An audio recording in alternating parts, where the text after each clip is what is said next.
Hello, everyone, and welcome to Week 8 ELA for RPS at home. This week, we will be discussing compare and contrast. I'm going to share my screen with you so you can take a look at the PowerPoint.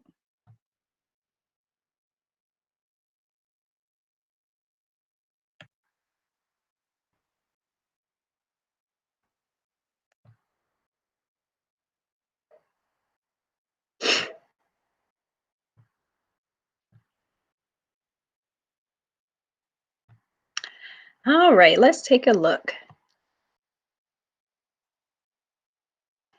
So for this week, our objective is SOL 4.5I, which is to compare and contrast details in literary and informational nonfiction texts.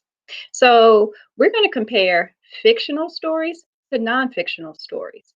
And we'll also compare within a story. We may compare characters.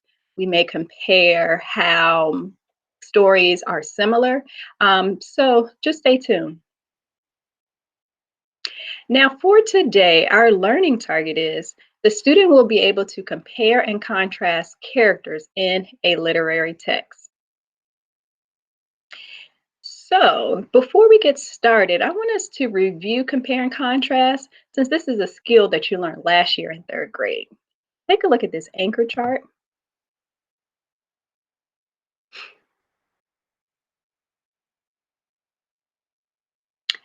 All right, so right here you can see that compare means to tell how things are similar.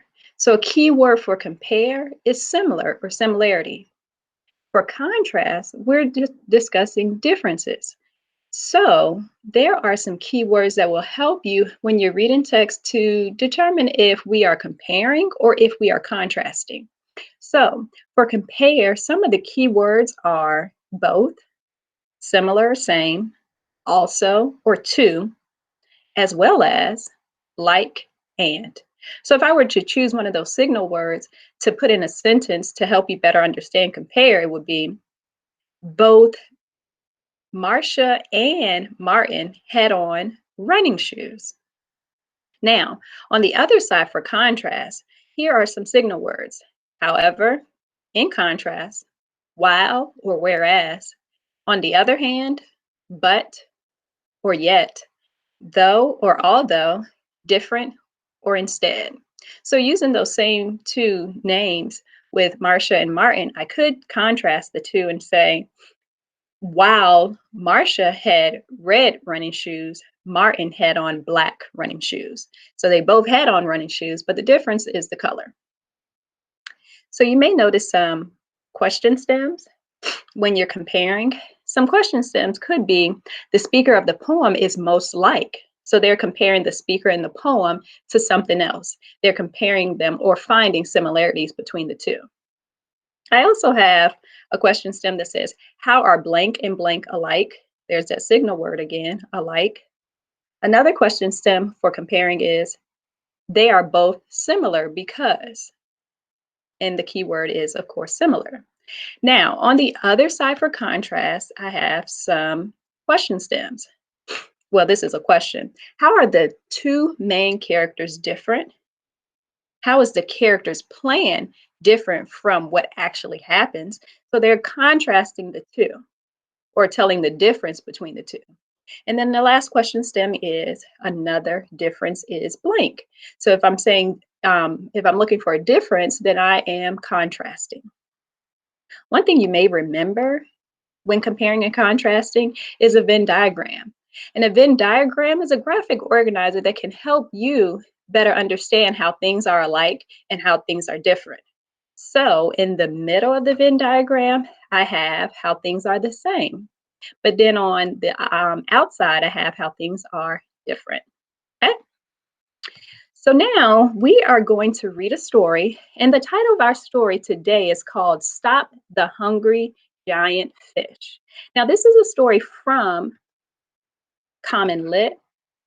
And as we are reading, I want you to take notice to how the men and the women in the story are either similar or different, because what you're going to have to do afterwards is fill in a graphic organizer for the men and women in this story. Okay, let's get started. The title of this story is called Stop the Hungry Giant Fish. And if you look right here for the illustration, we see a giant fish, which is caught in a net, and it looked like people are pulling at this giant fish. Now, right underneath the title is a subtitle that says, based on a legend from the island of Guam. Now, a legend is a story from long ago that many people believe, but these stories haven't quite been proven. Okay. So, this is a legend, and it is from the island of Guam. So, let's take a quick look at a map, and this is from whereig.com. And I wanted to see, where is Guam located? Now, here you can see North America. This is our continent where we live. Somewhere over here is probably Richmond, Virginia.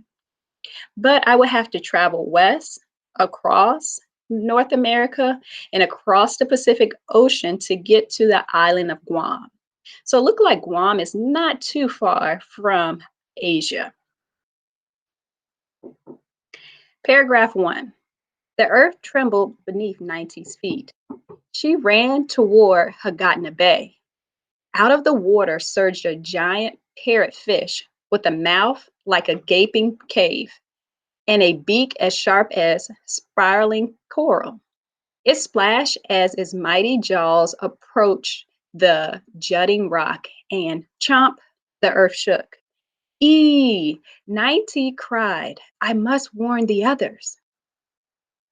She fled her village. Between gaps, she told the Magahala, the chief, that a giant sea creature was eating their island. The chief gathered the men who were known to possess great strength. They decided they could use their strength to seize the fish. The men jumped into flying progas and soared out in the fast sailing canoes to catch the beast. But the men could not find the fish, even though they could hear the rumbling of each bite. Snap! The giant fish continued to devour the rock, but each time the fish heard the men approaching, it slipped into deep underwater caves to hide. Paragraph 10. Heart pounding, Nighty ran toward the home of the Magaha, the wisest woman in the village. There, at the outside kitchen, she saw a gathering of maids sitting in a circle, weaving mats and singing.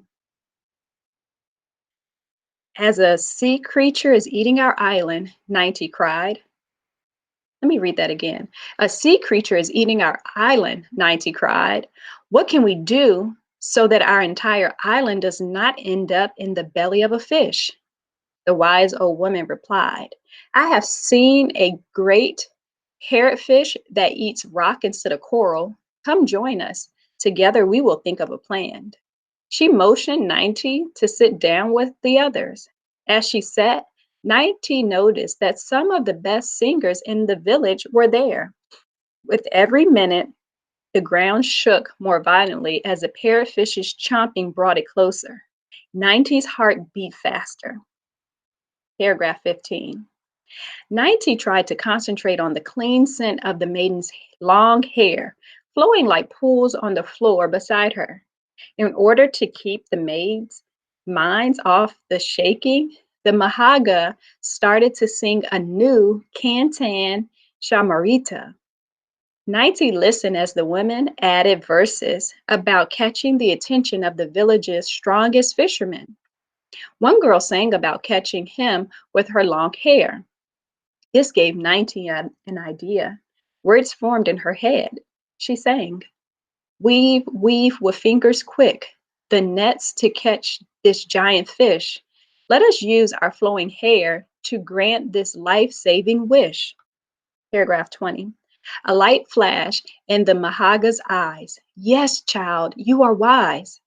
The women brought a sharp shell knife and said, we need to cut off our hair and weave it into a net if we were to defeat the creature. Let us work together. Quickly, quickly. The maidens let their hair fall to the ground in mounds. With the speed of the sailfish, they nimbly wove the black tresses into a web. Songs floated through the air until the powerful net was complete. Then together the maidens set off to find the great fish. But when the maidens arrived to the bay, there was no sign of the parrotfish. They saw only men shaking their heads with faces full of worry. Boom! Another bite was another bite was felt underneath the island. Paragraph 25. 90 noticed lemon peels bubbling up from the water. Look, she said, pointing. What is happening, Magaha? The old woman answered, they must be from Pago Bay. The women there use lemon to wash their hair. 90's face grew hot and she whispered, but Pago Bay is on the other side of the island. The fish must have eaten a tunnel underneath their island and started to munch on the other side. The woman would soon split in two. They needed to find a way to get the fish to swim back to Mahaga Bay.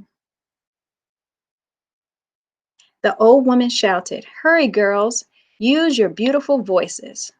We will set a trap for the fish. At once the maidens sang a sweet, melodious song.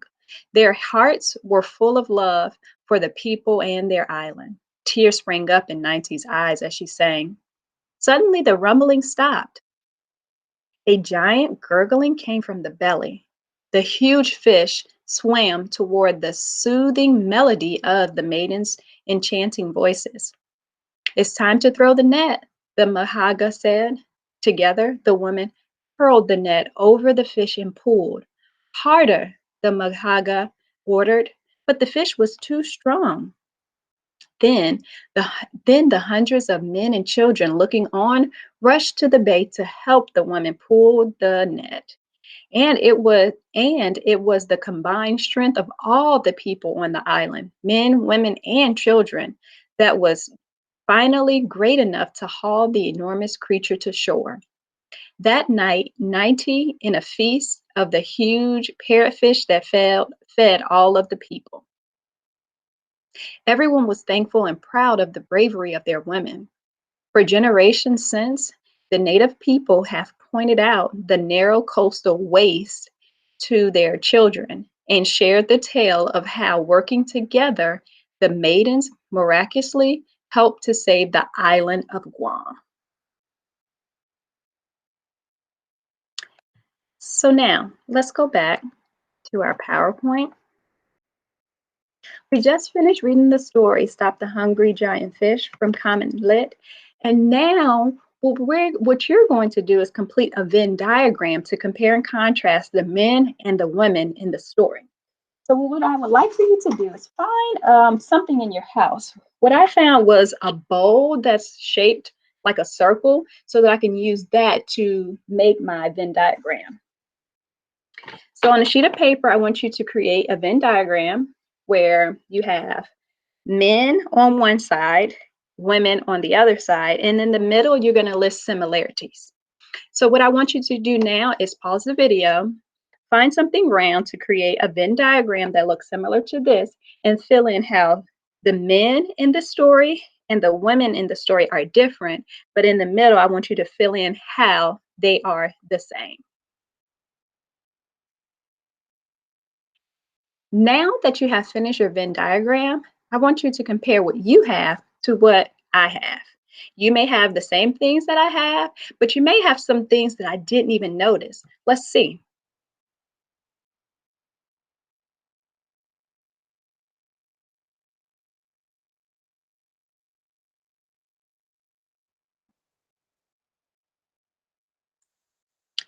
So on my Venn diagram, I have that the men in the story used their strength to seize the fish. But for the women, they were different because they cut their hair to weave a net to try and catch the fish. But they also sang songs to lure the fish, and that was a way of trying to catch the fish. They wanted to sing songs. The fish would hear it and want to come closer and closer. So that's how they were luring the fish. They didn't use their strength like the men did. Similarities I have is that both men and women wanted to catch the fish.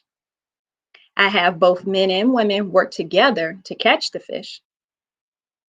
Are there any similarities or differences that you found that I didn't? Please share your Venn diagram with someone in your family. Tomorrow, we are going to read another literary text, and we're going to compare that literary text to this story that we read today. See you then.